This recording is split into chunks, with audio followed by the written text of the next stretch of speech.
Vice Ganda at Daniel Padilla may matinding banat kay Martin Romualdez at Marcos Jr. Ano ba? Mukhang ano kayang nangyayari dito kay Vice Ganda? At parang ano na siya ha? Bumabanat-banat na rin kay Martin Romualdez. Ang matindi dito, etong si Daniel Padilla na isa ding sa mga millennials at kinakahangaan ng iba pang mga kabataan ngayon. No? Bumabanat na din po. Kung hindi na nakakapagtimpi sa mga nangyayaring korupsyon na nangyayari sa bansang Pilipinas. At ito, pag-usapan na rin natin itong mapatungkol sa pag-aresto dito kay Senator Bato de la Rosa. At dito sa kalokohan na naman ni Marcos Jr. na walang bakit daw hindi naka-schedule ang bagyo pag pupunta ng Pilipinas. Ay, sakit mo sa ulo. Ang lupit mo talaga.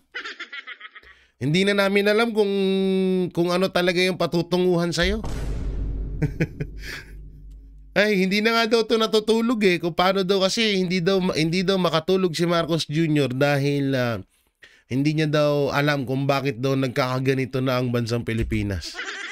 Puta, lagi na lang walang alam. Lagi na lang walang alam. No? Hindi mo alam dito ay Marcos Jr. Wala ka talaga bang alam o talagang nagwawala-wala ang alam ka lang? Ha? Para tayo na pati yung bagyo nasisip Wala daw schedule sa Pilipinas. So eto naman po yung mga komentaryo. Hindi pala, bago tayo pumunta muna doon, dito po yan ang SMNI Foundation sa mga nais pong tumulong para sa mga kababayan natin na nasasalanta ng bagyo ngayon at lubos na nangangailangan. Ito po yung isang mapagkakatiwalaan para magparating po kayo ng inyong tulong sa mga kababayan natin. At disclaimer, wala po itong pilitan ha. Oo, at alam naman din natin na talagang katiwa-tiwala at talagang mapupunta yung inyong ibinigay para makarating doon sa ating mga kababayan. So nandyan po SMNI Foundation, follow nyo na rin po ang Facebook page ng SMNI Foundation para doon nyo po ma-update at makita kung saan napupunta yung mga itinutulong nyo para sa ating mga kababayan. Yan ang palakpakan muna natin, SMNI. Talagang maaasahan mo sa oras. No, mas mabilis pa sa alas 4 umaksyon. Mas nauuno pa kaysa kay Marcos Jr. Marcos Jr. binabantayan lang yung bagyo, yung SMNI nagre-repack na ng pantulong sa mga kababayan natin. Ganyan kalupit. Kaya hanggang ngayon hindi kami nagsisisi na na kung bakit lubos namin sinusuportahan ng SMNI at syempre si Pastor Apollo Sikibuloy dahil sa ganitong napakagaganda nilang gawain na talagang lubos noon pa man hanggang ngayon na kahit ginigipit at kung ano-ano ginagawa sa kanila patuloy pa rin po sila sa kanilang pagtulong para sa ating mga kababayan. Nandiyan din po ang GCash number ng SMNI sa mga gustong mag-donate para sa relief operation ng SMNI sa mga nasasalanta ng bagyo sa iba't ibang panig ng Pilipinas. So yan so mapunta na tayo dito. Mga komento ng iba't ibang tao mapatungkol dito sa pag-aresto kay Senator Bato de la Rosa. Unahin na natin tong sinabi ni Justice Noel, Sabi niya rito, respetuhin ba tayo o babastusin tayo ng ating mga kapitbahay sa Asia or sa Asia? Kung isusuko natin ang ating soberanya at kalayaan. Yan yung mga katanungan. Sa ginawa pa lang kasi talaga kay Pangulong Duterte, yung pangbabastos na yun No? At talagang masasabi mo na mababa ang tingin sa atin ng mga kapitbahay nating bansa kasi nga, biruin mo, kauna-una, lahat to, first time in history sa Pilipinas, at sa buong mundo na may isang presidente na imbis na ipaglaban yung kanyang kapwa Pilipino, isinuko niya. Iano niya, ginawa niyang bayad utang doon sa mga Amerikano. Bayad utang sa mga makakaliwa. Ginawa niyang bayad utang yung kapwa niya Pilipino. Kaya masasabi ko dito, talagang wala na talagang natitirang respeto sa atin ng ibang mga kapitbahay dahil nga sa walang kwentang pamumuno ng presidente natin ngayon sa Pilipinas. O ngayon, sisimulan na si Senator Bato naman ang gagawa nila ngayon. 'Di ba? Kung ano yung ginawa dati kay Pastor Apollo Kibuloy, ginawa kay Pangulong Duterte ay gagawin ng paulit-ulit na naman ng Administrasyong Marcos. Wala nasimulan na nila tapos tayo hinayaan natin. So si Senator Bato naman, alam natin na hindi natatakot sa ganyan. Yun nga lang, kung si Pangulong Duterte nga wala tayong nagawa, paano pa si Senator Bato de la Rosa? So eto, ayan pa, eto yung pagpapakalat ng alam nyo, sa totoo lang,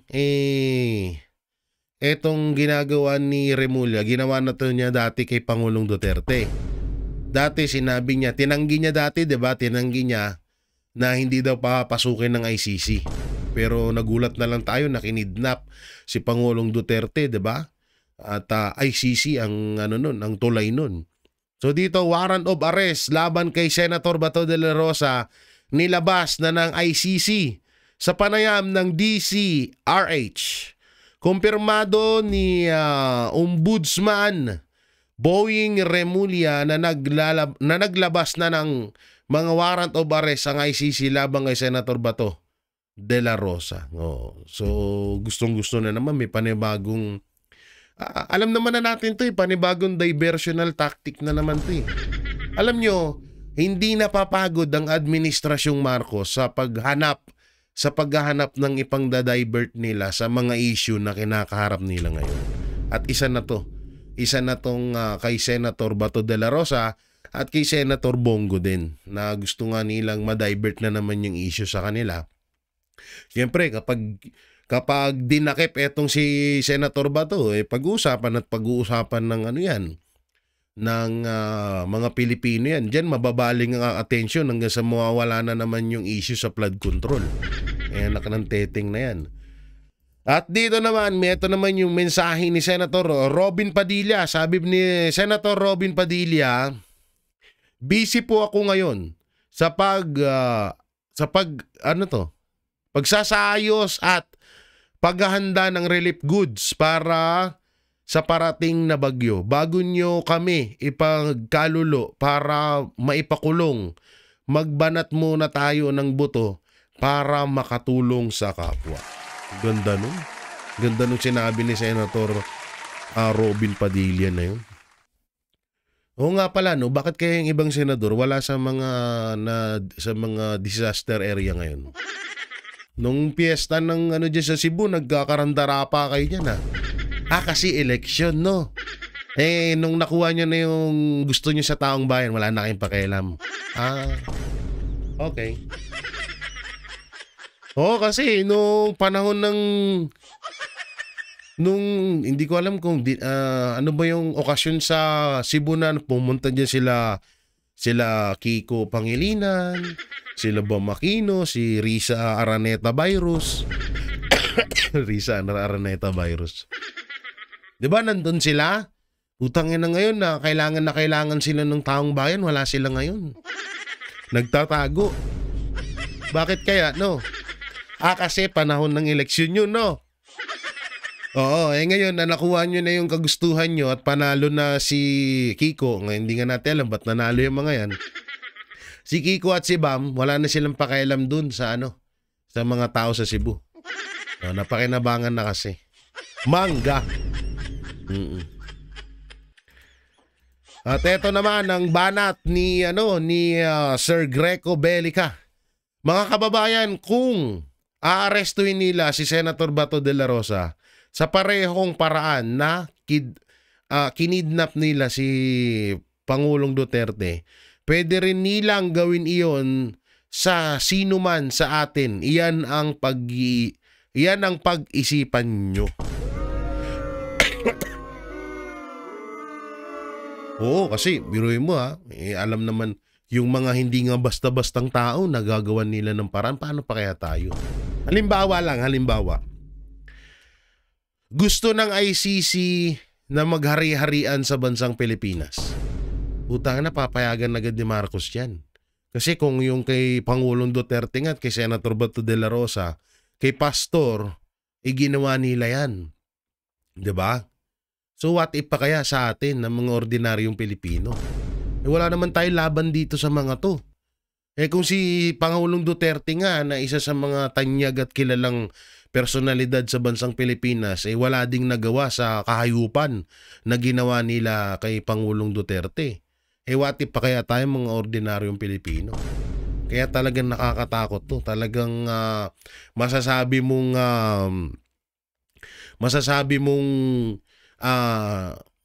parang kontrolado na or kung ano man nang hilingin ng ICC sa administrasyon, ibibigay nila lahat.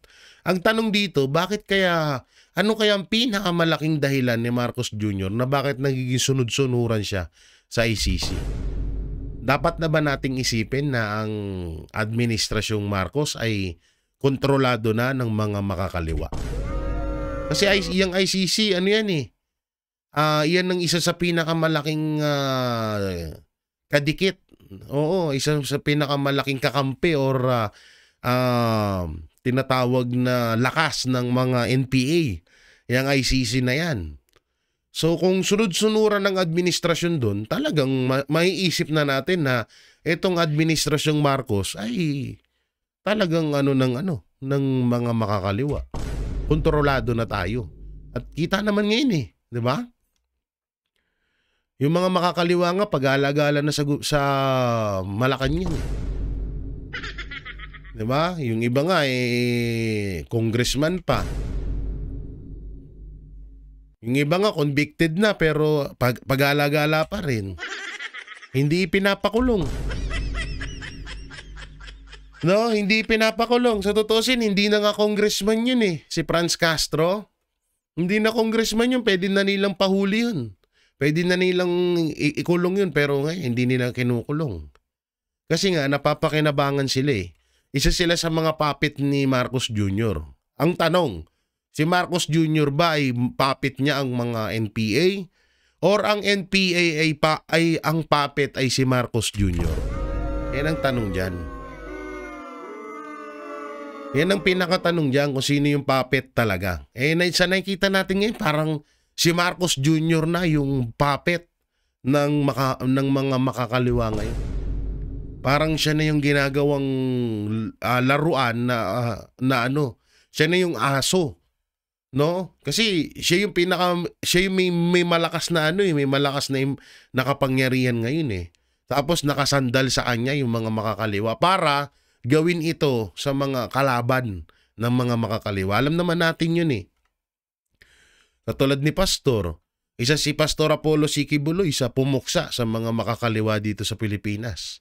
Si Pangulong Duterte, si Senator Bato de la Rosa, Senator Bongo, sila yan. Na talagang sinakripisyo ang sarili para puksain ng mga teroristang demonyo sa bansang Pilipinas. Tanginang ubo to, hype na to. Hindi mo wala. No? So ngayon, talagang mapapaisip ka na parang talagang hindi pala parang talagang kontrolado na ni Marcos Jr. kontrolado na ng mga NPA itong si Marcos Jr. Diba? Kasi ICC nga lang Kahit sabihin nila na kung ano-anong dahilan nila dyan, ICC pa rin ang dumakip kay Pangulong Duterte. At masakit nun, hinayaan yun ng administrasyong Marcos. Yun yung malupit dun. Hayop na ubo to. Hindi wala. At ito naman ang panayam ni Sir Jimmy Bondoc. Oo, isa sa mga idol natin, mga kapwa Pilipino. Magising na po tayo. Huwag tayo pumayag na yurakan ang dapat. Yurakan ang dangal at kasarian ng ating bayan. At ang... Ang kati ng lalamunan ko. Mamaya na nga tayo magbasa. Manood na nga muna tayo. Oh, play. Si Ombudsman Boying Remulla ang nagsabi na ipinaaresto na ng ICC si Senator Bato de la Rosa kaugnay sa madugong war on drugs. Nasa frontline ng balitang yan si Camille Samonte. May inilabas na raw ng warrant of arrest ang International Criminal Court laban kay Senator Bato de la Rosa. Ito ang kinumpirma ni Ombudsman Boying Remulla sa News 5 ngayong araw. Kaugnay ito sa madugong kampanya kontra droga ng administrasyon ni dating Pangulong Rodrigo Duterte na tinatawag na Oplan Tokhang. At ipinatupad ni De La Rosa bilang nooy hepe ng Philippine National Police. Ang sinasabing warrant of arrest kay De La Rosa, kinukumpirma pa ng Department of Justice. Ayon kay DOJ spokesperson Attorney Rafael Nicolo Martinez, wala pa silang nakikita o natatanggap na kopya ng arrest warrant. Pati ang Center for Transnational Crimes, wala pa raw natatanggap na red notice mula sa ICC, ayon kay Interior Secretary John Vic Remulla. Wala pang pahayag sa Senator De La Rosa hinggil dito. Sinusubukan pa ng News 5 na kunin ang kanyang panig at ang kanyang lokasyon. Kahapon lang, nag-post siya sa pagbisita niya sa mga naapektuhan ng Bagyong Tinyo sa Cebu. Sa isang post naman ng kanyang kaalyado at counsel na si Attorney Israelito Torion, sinabi nitong aware sila sa arrest warrant umano laban kay De La Rosa, pero hindi pa raw nila ito makumpirma. Hintayin daw muna ang verified information mula sa mga otoridad o sa mismong ICC. Kung totoo man, nagtitiwala raw sila na aaksyon ng gobyerno ng Pilipinas nang naaayon sa batas at dadaan muna sa local judicial confirmation base sa konstitusyon at due process. Wala pang pahayag ang Malacanang tungkol sa umano'y arrest warrant kay De La Rosa. Ayon naman sa abogado ng mga biktima ng war on drugs na si ICC Assistant to Counsel Attorney Cristina Conti, naniniwala silang tunay ang arrest warrant sa senador.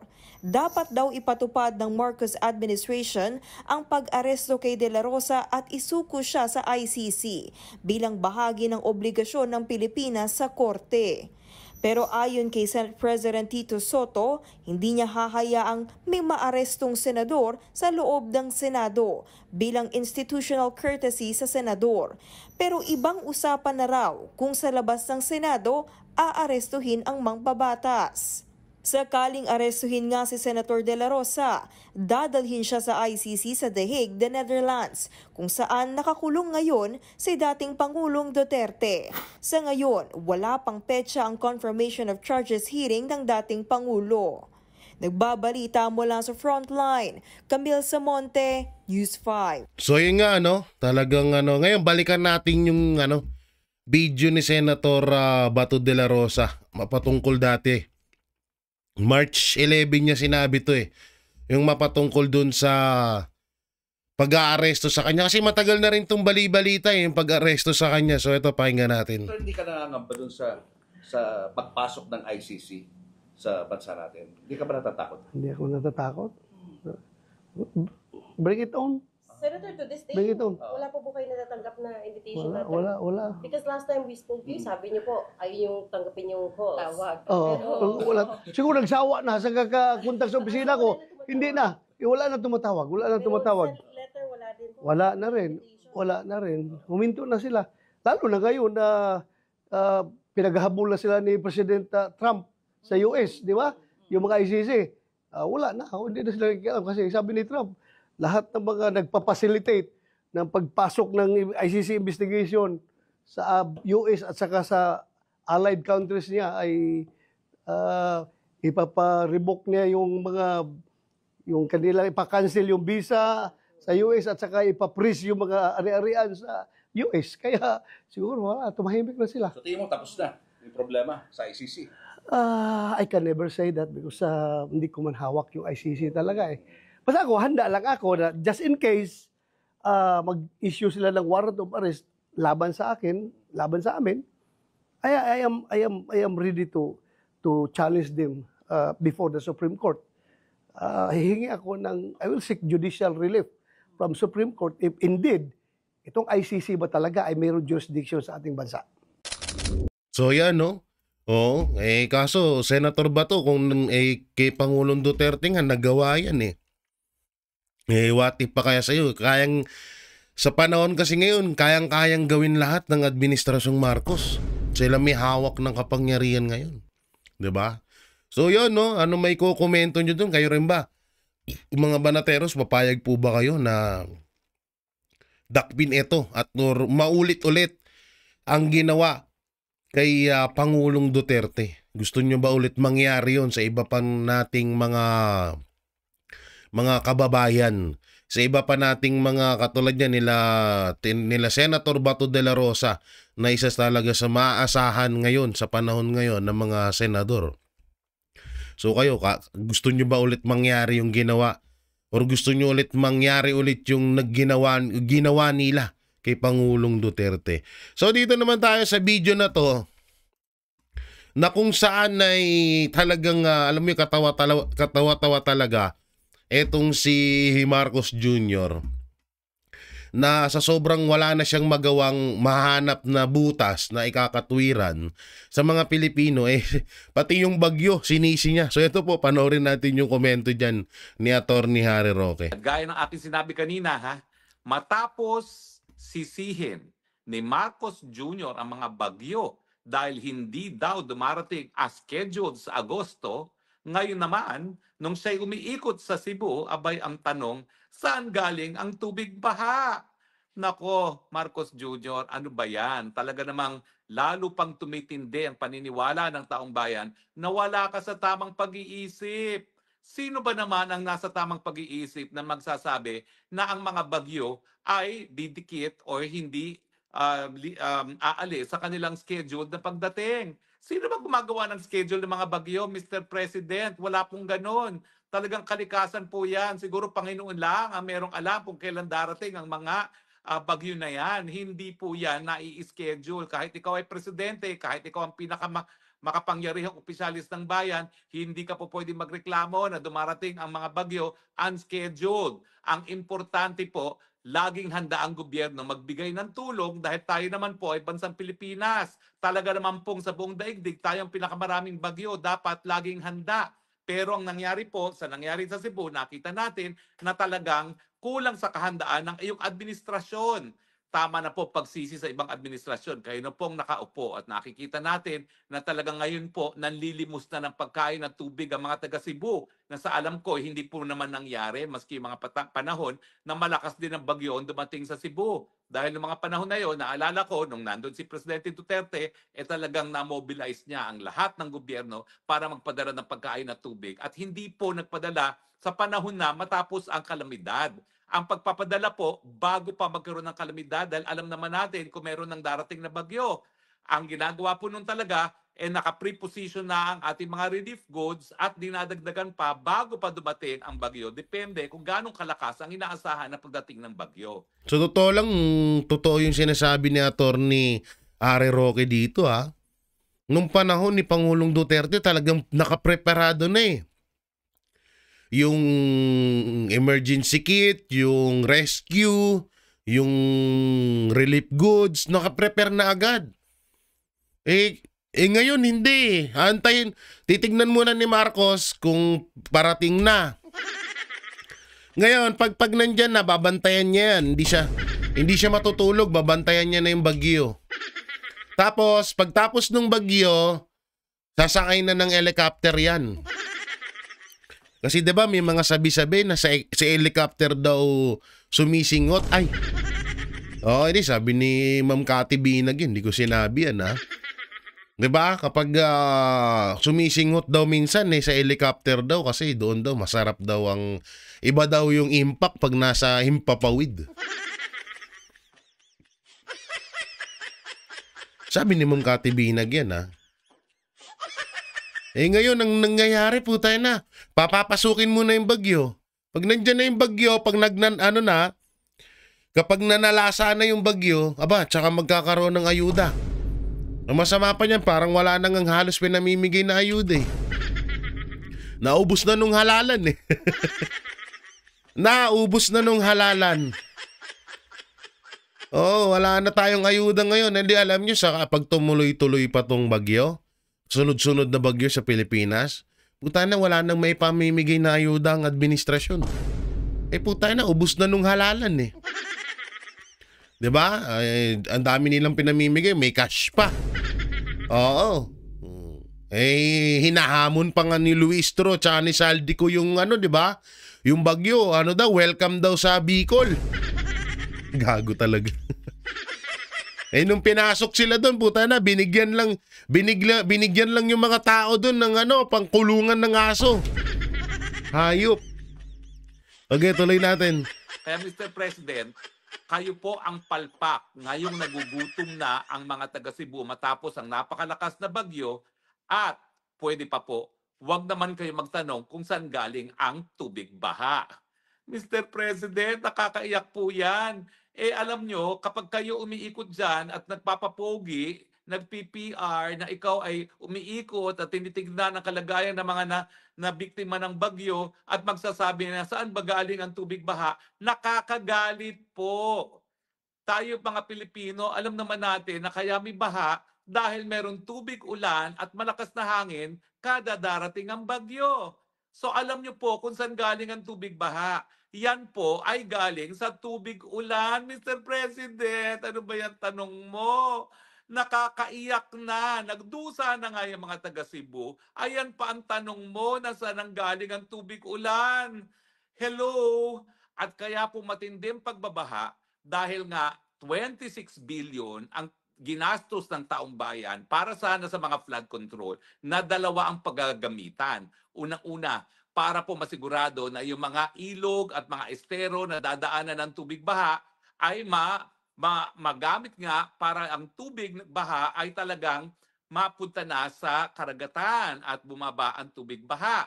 Ang pinagagamitan po ng flood control project dyan ay tinatawag na desilting. Tinatanggal yung mga basura at iba pang mga bagay na nagkukos ng pagbablock ng ating mga ilog at iba pang mga kanal, dike, papunta sa karagatan. Pangalawa, katarantaduhan yun, no? Saan galing ang tubig ba? Di, tsaka ito ang sinisisi ngayon nila sa Cebu, hindi kasi nila nagets yung sinabi ni Ibang Bari 4 eh. Tangina, sabi ko, fake news talaga itong mga tanso vlogger. Ang ibig sabihin ni Ibang Bari 4 na standard yung substandard yung mga materyales na ginamit sa flood control nila, sakop pa ho nung panahon ni Marcos Jr. Lalong-lalo na sa panahon ni Marcos Jr. Pangalawa, yung minahan diyan sa Cebu. 'Di ba? Pinakita ko pa sa Facebook page natin na J. Guevara Banateros si Marcos Jr. ang nag-ano ng mining sa bansang Pilipinas. Pinakita ko yung picture na yun. Oh. Tsaka una-una kinakalbo yung mga bundok. Tsaka yung kung ano talaga, yung tubig na yan, kagaya ng sinasabi ni Marcos Jr. na saan daw galing. Ano yan, Marcos Jr., galing yan sa ano? Galing yan sa Davao. Galing yan, pinadala yan ni Pangulong Duterte sa Cebu. Oo, pinadala ng mga Duterte yan. Pina-transfer muna dun sa Cebu. Ang inang tatanungin mo saan galing yung tubig? Gago talaga no? Baliw. Lakas ng tama mo, pre. Iba tama mo. Oo.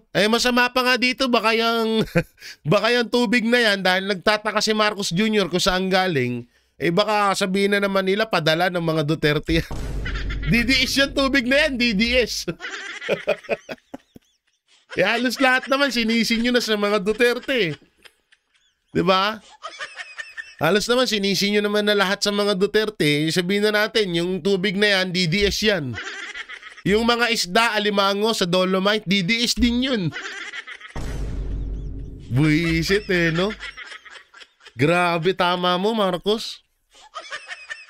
Yung tubig, ipunin, gamitin sa tagtuyot.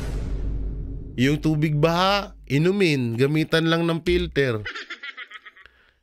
Ngayon naman, sinisisi mo yung bagyo, walang schedule paglalapag ng Pilipinas, anak ng teteng. Hindi na namin malaman. Ang inihiling namin dati, maayos at magaling na pinuno. Hindi yung sinto-sinto. Hype na yan. Buisit no? Lakas mo, Marcos. Po, yung 26 billion ginamit din para sa mga seawalls. Dahil yung mga seawalls po ang siyang magpoprotekta sa ating coastline doon sa malakas na mga waves na kapag nagkakaroon po ng malakas na hangin. Dahil wala nga pong mga seawalls na itinayo o di naman kaya naging ghost project o di naman kaya naging substandard, wala pong tumitigil doon sa malakas na hampas ng alon na nakikita natin na nakakarating doon sa mga syudad ng Cebu na para baga siyang tidal wave. Yan po ang dahilan kung bakit galit na galit ngayon ng taong bayan sa mga nangungurakot ng flood control. Kasi barado ang ating mga ilog at iba pang mga estero na pagdadaanan ng tubig baha, dulot ng malakas na pag-ulan, papunta ng karagatan. At pangalawa, wala po yung mga seawalls na dapat nagpoprotekta sa coastlines ng ating mga bayan. Pero para kayo magtanong kung meron bang kung saan galing ang tubig baha, nakakainis po yan. Nakakainis po talaga yan sa ating mga kababayan. So, pwede pa po, manahimik na lang kayo kung wala kayo talaga mabuting masasabi. Kung hindi kayo magbibigay inspirasyon, ay nako, manahimik na lang kayo dahil nakakagalit po at talaga naman pong nakakadagdag sa suspecha na wala kayo sa tamang pag-iisip. Kapag ang mga sinasabi nyo, anong gagawin natin? Hindi tumutupad sa schedule ang mga bagyo at hindi mo alam kung saan galing ang tubig baha. Tahimik na lang. Mas mabuti pa yun. Nagagalit pang tao. Hirap na nga ang tao doon sa dinanas nilang paghihirap dahil nga sa bagyo. Tapos ganyan pa marinig sa inyo. At dahil nga po dito sa lantarang korupsyon, nagkakaroon na po ng pagpupulong malakihan, protesta. No? Ito po'y mangyayari sa 16, 17, 18. Pinangunahan po ito ng Iglesia ni Cristo, pero ito po'y para sa lahat. Dalawa po yung lugar na pagtitipon-tipunan natin, dyan po sa EDSA at dyan po sa Luneta, sa Quirino Grandstand. Importante po na marinig ang ating boses dahil talagang pag hindi natin pinakita ang galit ng taong bayan dito sa korupsyon nito, hindi po magbabago ang sistema natin. Kaya importante po na lahat kayo na makakadalo dyan, pumunta po kayo ng EDSA, pumunta po kayo ng Quirino Grandstand, wala na pong uwian yan, 16, 17, 18, at iparating ang mensahe na tama na, sobra na ang korupsyon, ang kinakailangan natin, katarungan, accountability, at transparency. Ang tanong, paano naman tayong mga OFW na wala sa Pilipinas na hindi makakadalo sa mga pagtitipon? Paano ba natin mapaparating ang ating disgusto rin at ang ating panawagan na itigil ng korupsyon? Well, ang DDS Maisog po ay maglulunsad ng zero remittance mula 22 ng Nobyembre hanggang 30 ng Nobyembre. Ang panawagan po ng DDS Maisog, huwag na po muna tayo magpadala ng pera sa Pilipinas dahil ito po ay bilang protesta at mensahe sa Marcos government na itigil ng korupsyon. Pag tayo nagtigil ng ating pinapadalang mga remittance na galing po sa luha at pawis ng mga OFW na talaga naman pong nagtatrabaho malayo. Nako, Attorney Harry Roque, magagalit sa inyo si Auntie Claire. Oo, mabawasan siya ng talent fee. Sa kanilang pamilya, malungkot at mahirap ang buhay, hindi po makakabili ng mga magagarang kotse, ng mga alahas, ng mga relo, ng mga bag, mga hinayupak sa magnanakaw. Hinayupak? Dahil ang ginagamit naman po nila, pambili ng kanilang mga bag, mga pera kotse, natin, mga alahas, ay yung mga kinikita ng mga OFW. Tama. Huwag niyo pong ismulin ang kontribusyon ng mga OFW sa ating ekonomiya. Ang OFW po ang dahilan kung bakit lumulutang pa rin ang Pilipinas, bagamat wala nang namumuhunan sa Pilipinas. Oo, tama. Hanggang 10% po ng gross domestic product, o di naman kaya, hindi bababa, sa $50 billion ang pinapadala ng mga manggagawang Pilipino all over the world sa Pilipinas. Kung wala po yan, matagal nang lumubog ang ekonomiya ng Pilipinas. At kaya may tuturing mo talaga na hero abroad Itong mga OFW hero abroad. Isa sa mga buhay na bayani. etong mga kababayan natin sa iba't ibang panig ng mundo, no? Dahil isa din sila talaga sa mas nakakatulong sa bansang Pilipinas. Ngayon yung katulad yun, yung mga remittance, di ba? So, ewan ko kung pabor kayo sa sinasabi ni Attorney Harry Roque, sa totoo naman talaga, ang masama niyan, sa kagustuhan at talagang napakalaki ng ambag ng mga OFW sa pondo natin sa bansang Pilipinas, ang nangyayari, napupunta lang sa bulsa ng mga kawatan. Yun yung masaklap dun. So panoorin nyo na lang yan sa ni Attorney Harry Roque, panoorin nyo na lang ho yan sa kanyang channel. Eto naman tayo, dito na tayo mapunta sa sinabi ni Daniel Padilla. Sabi ni Daniel Padilla, bakit ang mga lumalaban sa korupsyon ang hinuhuli at hindi ang mga mismong korap? Diyan din kami nagtataka Kung sino yung mga taong lumalaban sa korupsyon, sila yung ginagawang masama, pinapalabas na masama at hinuhuli pa. Katulad lang ni Pangulong Duterte, na lahat ng sinabi ni Pangulong Duterte ay nagkatotoo na. Kagaya ng sinabi din ni Pastor, kagaya din ng sinapit ni Pastor. Isa din si Pastor sa talagang lumalaban sa korupsyon sa bansang Pilipinas. No? At inilalahad talaga ng SMNI kung ano yung mga kabulastugan na ginagawa ng Administrasyong Marcos. Nangyari, ang ginawa, di ba? Ginipit at kinulong nila si Pastor. Binastos pa nila yung religion na KOJC. So ganun din kay Pangulong Duterte, yung flood control scam na yan. Bago pa pumutok yan at imbestigahan kuno ni Marcos Jr., nauna ng naglahad niyan si Pangulong Duterte. Masakit, imbis na suportahan ng Administrasyong Marcos yung sinasabi ni Pangulong Duterte, siya pa yung pinakulong. Siya pa yung isinuko sa ibang mga lahi. Ganyang kakupal ang administrasyon ngayon. So dito, eto na nga, panoorin naman natin tong panayam ni Vice Ganda. Bumabanat-banat na si Vice Ganda kay Martin Romualdez ngayon Ano kayang mayroon? Alam nyo dito, sa bidyong to, ewan ko ba tinahayaan ng MTRCB to? Etong ginagawa ni Vice Ganda. Alam ko bawal to yung mga salitang basta may mga bastos siyang sinabi dito, panoorin natin. Gomang ganyan. Wala na yun. Hindi. Ng mga manager na. Kampanya. Kasi maraming manager. May manager ng Bold Star. Gusto manager ka ng Bold Yan, isa pa yan, yung manager ng Bold Star. Ba't kaya hinahayaan to ng MTRCB? Alam ko kasi bawal to O sadyang... Ewan ko, ayaw lang magsalita. Star. Ikaw yung kinokontak ng mga politiko, yung mga ganun. O may piyesta sa amin. Ganyan. Aminin mo. Di ba? Oo. Eto si MC, ang dami rin kilalang manager. Talaga? Di ba? Oo. Minsan nga, hindi ka na dumidiretso sa manager. Di ba may cuts? Anayin natin patay-patay natin yung sa sounds. government office. Ay, gusto ng malaking kita. Anong klase Ang pinupunti niya, government office. Tulad na. Anayin natin kasi may sounds Ang mahusay. Tulad ng Nanonood ng balita. Haba. Gustong magkaroon ng mga ari-arian sa ibang bansa. Yan na. Ito na yung banat. Oo. Sino? Kung anong department? Anong department? Oo. At sa loans remediation po. Saan? Sa loans remediation. Loan? Pautangan. Pautangan. Pautangan. Mahusay ito. Mahusay. Gustong yumaman agad. Tapos pag na-booking, magkakasakit, papacheck up sa malayo. Utangin na, Saldi ko, ikaw ba yon? Si Saldi ko ba yon? Vice Ganda? Oo, nagpayaman, tapos nung na-booking, pa-check up agad sa ibang bansa, malupit Oo. May sounds kasi. Bakit? Bakit nga naman hindi? Ang dami nating kilala. Oo, walang kulong yan.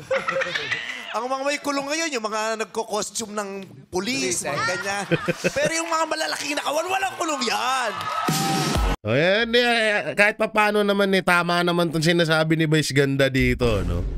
No, at alam naman natin na si Martin Romualdez ang pinaparinggan niya. Talagang ang pinupunto niya rito si Martin Romualdez at si Saldico. Tsaka yun nga, no, yun yung kataka-taka. Bakit kaya yung nag-costume ng pulis, pinakulong agad yun.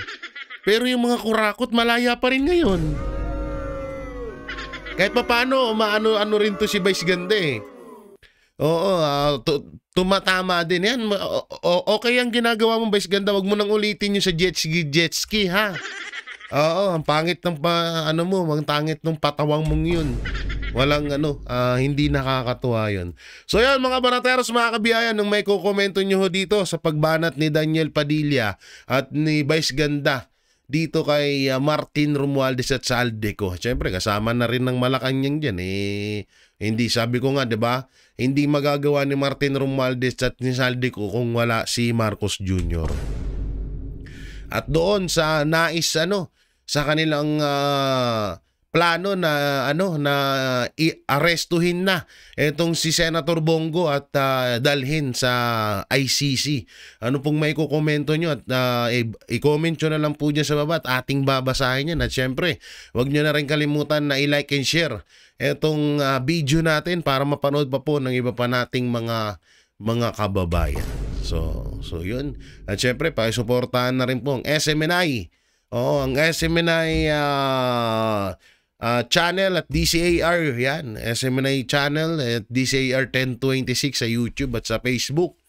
Pakisuportahan din po ang mga kasamahan ko sa Banateros Brothers na sila Banat Baiko, Choli Busdada, Master Judea, Paring RJ at syempre si Sir Jack. At yung mga tropa pitch natin dyan, mga DDS vlogger din.